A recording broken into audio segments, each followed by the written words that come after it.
Jazzcast Pros. I'm going to talk about how to tap into the mental health network. We talk about mental health all the time. We talk about self-care, therapy, mindfulness, meditation, but I've never given you the how-to steps to actually finding mental health help.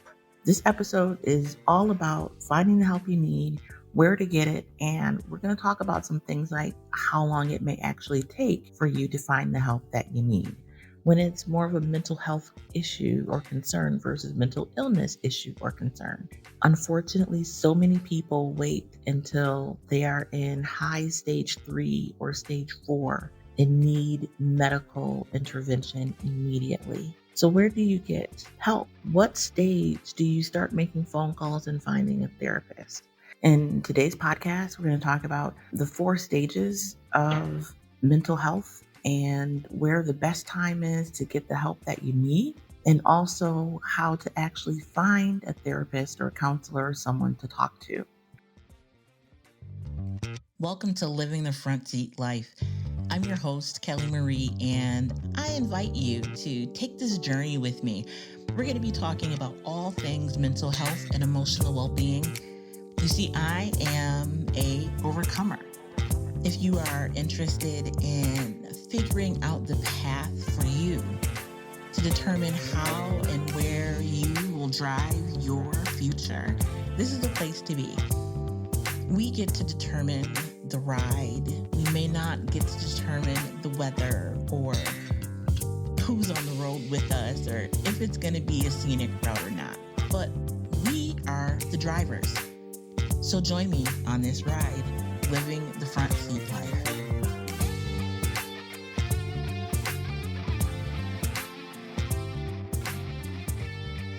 Welcome to Living the Front Seat Life podcast. I am your host, Coach Kelly Marie, recording from Buffalo, New York. It is a beautiful day. The sun is shining, and I am so excited to say those words. The sun is shining in Buffalo. So today we are going to talk about finding help. I often talk about the fact that we need to get help, that you may need someone to talk to. I always give you the suicide prevention helpline and 211 for support, but I never go through exactly how to find help. So I encourage you to share this episode, listen, like it, subscribe. You can leave comments. I'd love to hear from you.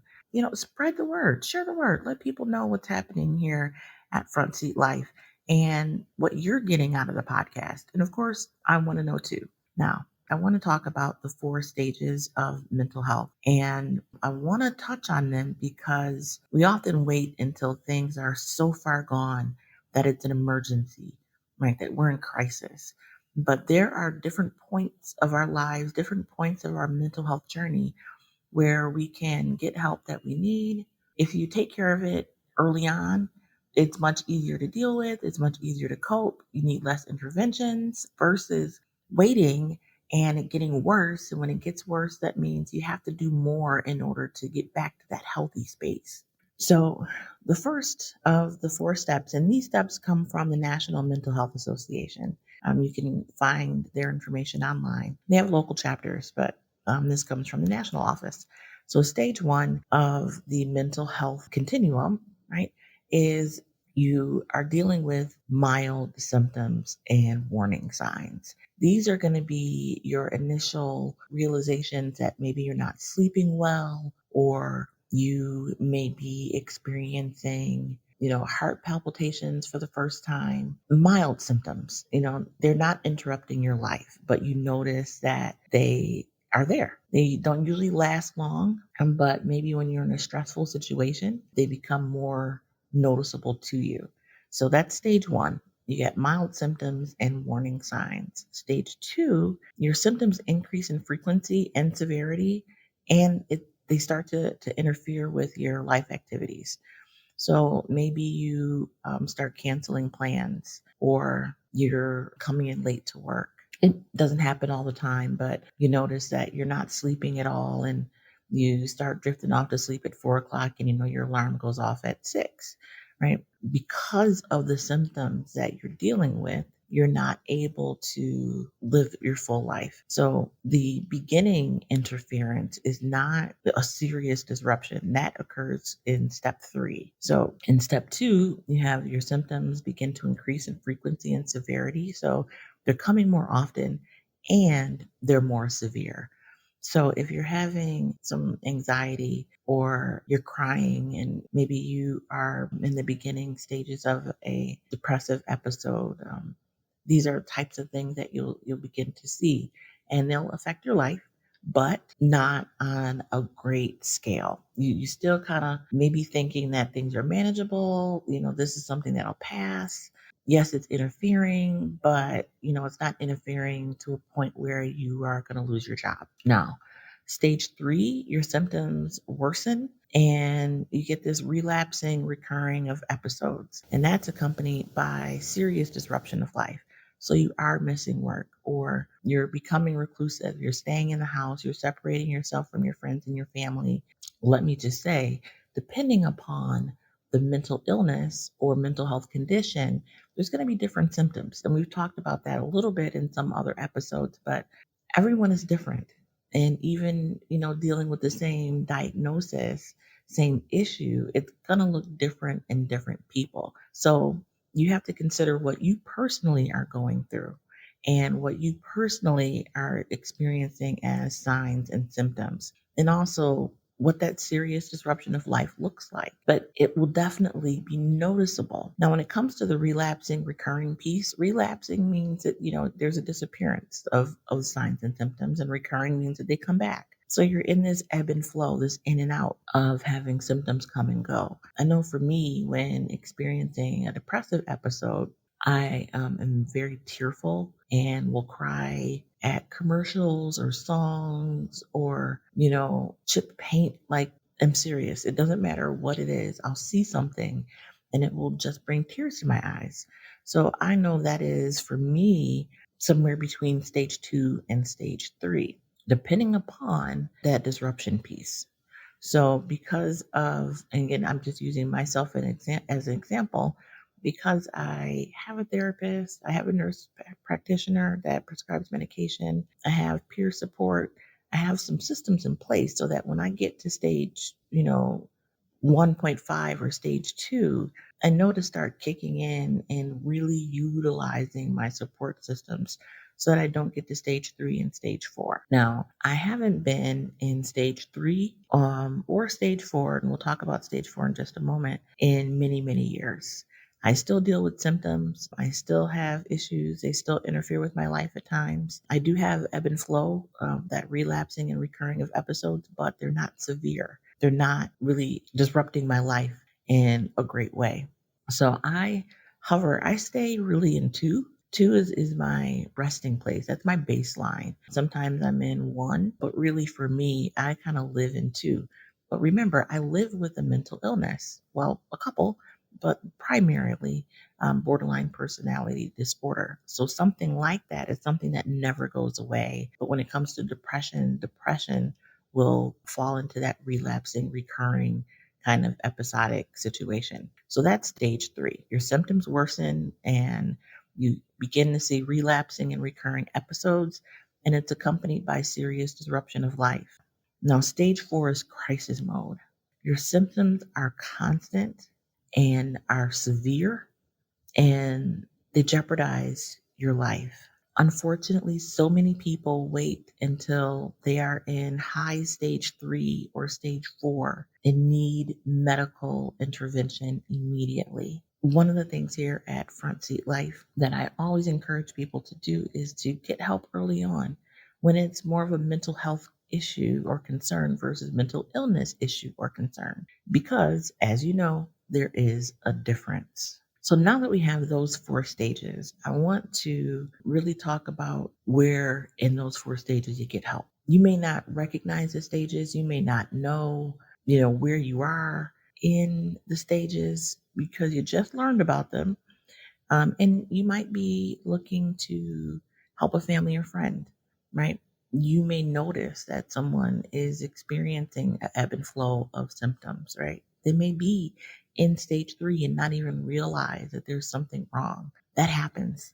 It happens a lot, unfortunately. And with February being Black History Month, one of the things I want to really encourage people to do and have been encouraging people to do, and I encourage you to do the same, is to create new history. Create new history by developing a present of health, developing a present mindset of focusing on your mental health. When we look back and we talk about the stories of all these great Black folks and the work that they've done and how they changed the world, it started with a small step. We are in the position to be able to create a better future. That means we're creating history. You can create history by focusing on your mental health, by empowering your family and friends to do the same thing, so that when our children's children look back on who we are and what we contributed to life, they have a foundation of health. What more could we ask for, right? That is an incredible legacy to live behind. So I encourage you truly to begin to focus on your mental health. So, where do you get help? Where do you get the assistance you need? What stage do you start making phone calls and finding a therapist? I believe that you can use therapy at any stage of life. You don't even have to be at stage one with mild symptoms and warning signs. Therapy is for everybody and you can use it at any time. But stage one, stage two is when you have those symptoms and they begin interfering with your life. You want to catch it before it starts interfering with your life and your life activities. So, stage one, when you have those mild warning signs and mild symptoms, that's when you want to start getting help. Get help in the beginning before it's exacerbated, before you are in crisis mode, before you are missing work and missing out on life activities, before all of that stuff happens, is the time to get help. Now, get help at any point in your journey. But if you're being proactive and you're wondering, maybe I should get some help, it's time to get some help. So, where do you go? What do you do? Who do you call? Who do you talk to?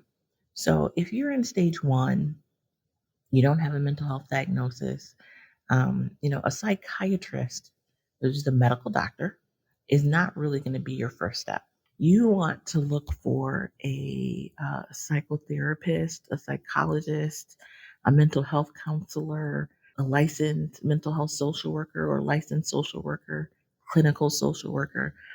Those are the types of titles that people will have when you are looking for someone to talk to, right? This is your talk therapy type of situation. There's also peer support. Some locations have peer support. For example, I am a peer support specialist. And so, what I do as a peer support specialist is I help people. And some of my clients have therapists, and we will work together to implement the things that the therapists are suggesting in their sessions. But peer support specialists use their lives and their experiences to better help those that they're working with. So that's another option for you as well. How do you find them? Just dial 211 on your phone, and they will be able to give you some organizations that specialize in peer support, especially larger organizations in mental health services. But the first place you can go to find someone to talk to is to talk to your primary care physician. They're your doctor, they know your story, they've got all your test, results, and you've been there through sometimes thick and thin. Start with your primary care physician. Now, they'll be able to give you a recommendation on someone to call. They may give you a list. A lot of them have the ability to go into their system and pull up a list of people you can call. And if you don't have a primary care physician, I'm going to suggest that you get one. They're great in your mental health, well, not even mental health, but in your physical health, overall health, really, routine is to have a primary care physician. They are your baseline people. They will make sure that all of your annual tests are done and be able to figure out where you are in life and to be able to pick out issues before they become stage two, stage three, and stage four, right? So if you don't have a primary care physician, I strongly encourage you to find one. Now, similar to finding a therapist, how do you find a doctor, right? You can ask friends and family. You never know who's going through something or have gone through something. Friends and family are a great place to start They know you, they love you, and care about you, and so they're not going to give you a horrible recommendation. They may be able to ask their friends and family for recommendations and get those to you as well. I get calls all the time from people looking for assistance. So don't be ashamed or afraid to ask someone that you know and know that loves you and cares about you for assistance. Another place that you can go to for that initial conversation is you can look up on the internet, and you can use the terms near me, but mental health services near me. And your browser search engine, whoever you use, will give you some places that are closest to you to be able to call. You can call, you can ask questions, you can let them know you're interested in seeing someone to talk to. They'll ask you questions about your insurance. They will ask if you've ever been in therapy before, if you have a preference for a therapist, and that's your opportunity to give them all the information that you have that you're looking for. If you're looking for a certain type of person or someone that specializes in a certain thing, you can, in that phone call, have that conversation with the organization. So you have a couple of places to go to start. Now, here's the thing. It's going to take a while, usually from several weeks to several months, to be able to get an initial appointment. That has always been the case, and it's just worse now because so many more people are looking to get the help that they need. And so I don't want you to be discouraged when you call and they tell you it's going to be a while, which is why it's so important, again, to get services when you're at stage one, right? When symptoms are mild. Now, if you're at stage three or stage four, you're in crisis, as always, call the National Suicide Prevention Helpline or head to your nearest hospital. We have in our area an adult trauma center. And because it's a level one adult trauma center, it has emergency psychiatric services. So at any point in any day, anyone having a psychiatric emergency can go to the emergency room and be seen. The same is true in other places.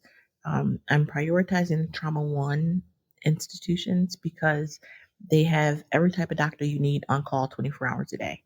But any hospital will be able to give you assistance if you are in an emergent situation, or if you or a loved one are in crisis. Again, I encourage you to start at stage one, but sometimes we're not there, right? We've already passed stage one and we've passed stage two and we're in stage three. And some of us make it to stage four and still don't get help and end up dying by suicide or another method of self harm. I don't want that for anyone. I don't want that for you. I don't want that for anyone that you love or care about. And so it is incredibly important that we begin getting the assistance we need when it's a mild situation, and to put shame aside, put the stigma aside. As we're working to change the conversation around mental health, it's getting better, but it's not where it needs to be. And even though it's not where it needs to be, it doesn't mean you get to wait until it's comfortable to be able to talk about you and your mental health. You have to do it when you need to do it. And I cannot encourage you enough. I cannot impress upon you enough the importance of going as soon as possible, as early on as possible, when you have those mild symptoms and warning signs. Again, we are creating our history, new history, every moment of every day.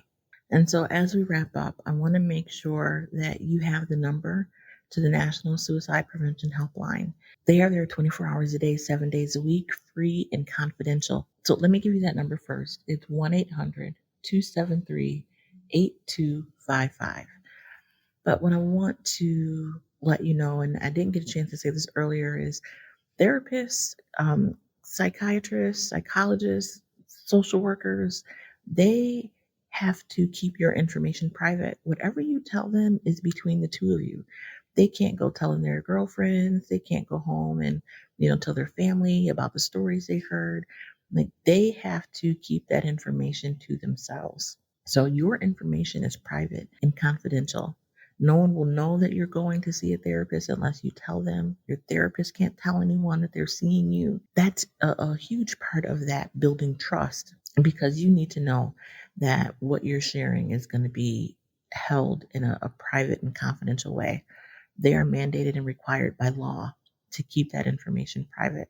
So I don't want you to feel as though you're going and you're telling somebody your business and they're going to go and tell your business to somebody else. It's not how it works. The other thing I want to encourage you to do is to always be honest. You know, it's tough to build that relationship and build that trust with the stranger, but it is so necessary that you are comfortable and able to do that. If you're uncomfortable with your therapist, give it a little while. That first appointment is going to be boring. It's going to be all intake. It's going to be all questions about your life and, what brings you here and that kind of stuff. Give it a couple of weeks, a couple of sessions to really get comfortable in having conversations. If you still don't feel like you have a good vibe, that you don't connect well, ask them for a reference to see someone else. Their goal, their job is to help you be better. So if that means you get to see somebody else or need to see someone else, they want to help you do that. So I encourage you to advocate for yourself, to speak up. And if you're uncomfortable or believe you'd be comfortable with someone else, let them know and let them help you find someone that will better help you. So until the next time, I encourage you to be the light, to get the help that you're looking for, and to be the help that someone else may need.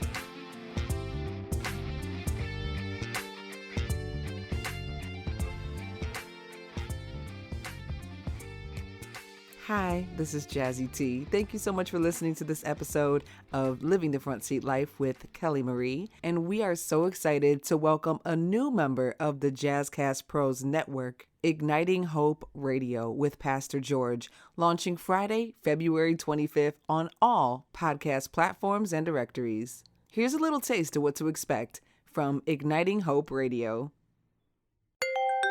Jazzcast Pros.